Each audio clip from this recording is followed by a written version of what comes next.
A lot of people have been sold on the fact that wider tyres give you a lower rolling resistance because less part of the casing flexes. But what they forget is the aero penalty that you get going to a bigger tyre. Now, Specialized have actually conducted some tests in their aero tunnel and really shown that when you go to a wider tyre, especially when there's crosswinds, the penalty is very significant indeed. So let's roll our intro and let's have a look at the data and have a bit of a discussion about why you should still be running smaller tyres like 25mm and 23mm, at least on the front, with deep dish wheels.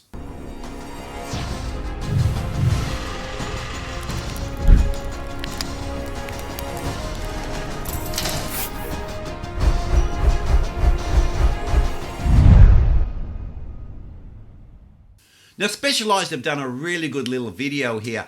There is some technical information in the video that's not really clear, like they show a rim brake wheel and then a disc brake wheel, but when they do the test, they actually both disc brake wheels. So there is some critical factors you can say about the video, but generally the video is pretty good and does give the example of the fact that when you ride a deep dish wheel, you do get huge benefits. And we already know this, but in the process of carrying out that test, they also demonstrate the differences between smaller casings and larger casing tyres fitted to a specific rim.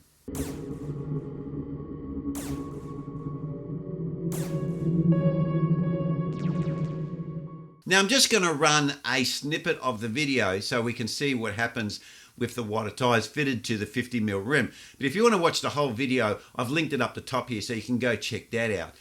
Now, let's just let it run and then we can have a discussion about what the differences are from the results that they get. I'm going to compare the more traditional wheel set, the Reval SLX24, to a more modern aero one, the Reval CLX50. And we're going to repeat that comparison 3 times with 3 different tire sizes. Yep, the first tires we're going to run are a 26C road tire. Second, we'll run a 32C kind of intermediate tire. And finally, we'll run a really big 42C gravel tire. Great, let's run it.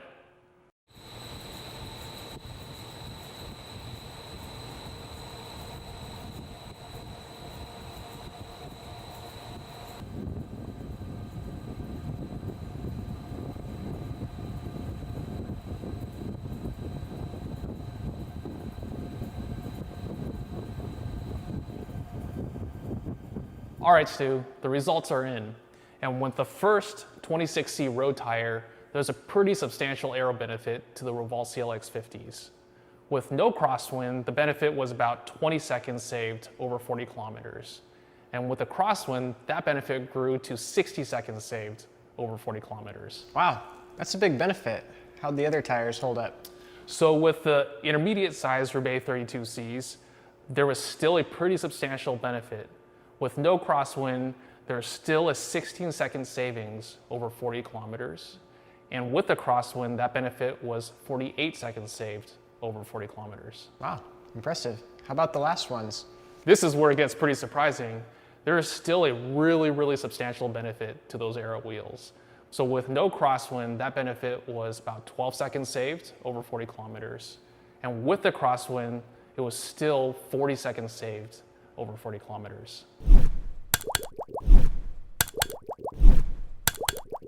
Now let's look at the data they quoted from this video. Now, one thing they left out, which was quite significant, was the fact that they didn't give the speed that was traveled over that 40 kilometers. They just said 40 kilometers. Now the speed really has a big factor because they're quoting time over, but they're not given the time that they took to carry that 40 kilometers. So that normally if you go slower, you get a bigger time, right? So your benefit. So it doesn't work always like the faster you go, the bigger benefit you get, but you get a bigger percentage, if you know what I mean.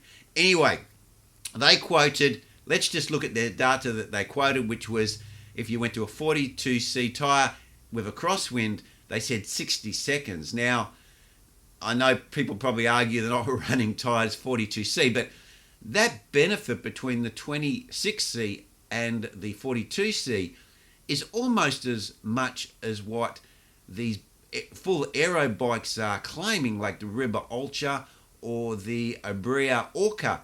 Normally they're just over a minute for 40 k's traveling at a speed of 40 kilometers an hour. So that is very significant as far as aero gains go, and it just goes to show that on a 50mm tire that 42C really impacts the aero efficiency of that 50mm rim. So this is where wider tires, even though you may get some very small benefit of rolling resistance, it just doesn't add up because your aero drag is significant. And even if we go from a 32 to a 26C, which is a more reasonable, people are starting to run 28s and 32Cs, the benefit is still 20%, is 20% better at a crosswind. Now, this is what I've been saying before. Now, rolling resistance is really quite small. It is real, but it's a linear benefit, whilst aero is a multiplication factor greater. So it's like a squared when you go faster. So the benefit you're going to get from the thinner tire, or the smaller casing tire, is going to be more significant than the rolling resistance as your speed increases. So if you ride at a faster speed, the rolling resistance will be a linear disadvantage, whilst the aero then is a squared disadvantage. So if you can improve your aero and you're riding faster, you're going to get a much bigger benefit. So this is what I've been saying before. You can go and check out some of my older videos about rolling resistance and wider tires. This is why the whole wider tire argument is really mute, because you are destroying the aero advantage you're getting from going to that deeper rim. Now, if you want comfort and you want to ride on rougher surfaces, that's when a bigger tire at a lower pressure gives you an advantage. And really it comes down to, as I've stated many times before, the road surface. The road surface has a huge effect on how fast a tire goes, because at the higher pressure in a skinnier tire, it'll go slower on a rough surface than a wider tire at a lower pressure. But on a smooth surface, a skinnier tire at a higher pressure will go faster than a fatter tire at a lower pressure. So the one thing we can't control, or the manufacturers can't control, when we put a tire on our bike, is what surface we're riding on. If we know we're going to be riding a mountain bike or a gravel bike, yeah, we put wider tires on. But if we're riding a road bike and our surface we're going to be riding on is fairly good and it's tarmac, then going to these wider tires is really going to make you slower. Well, anyway, guys, that's where I'm going to leave it, and I'll see you next vid. Cheers.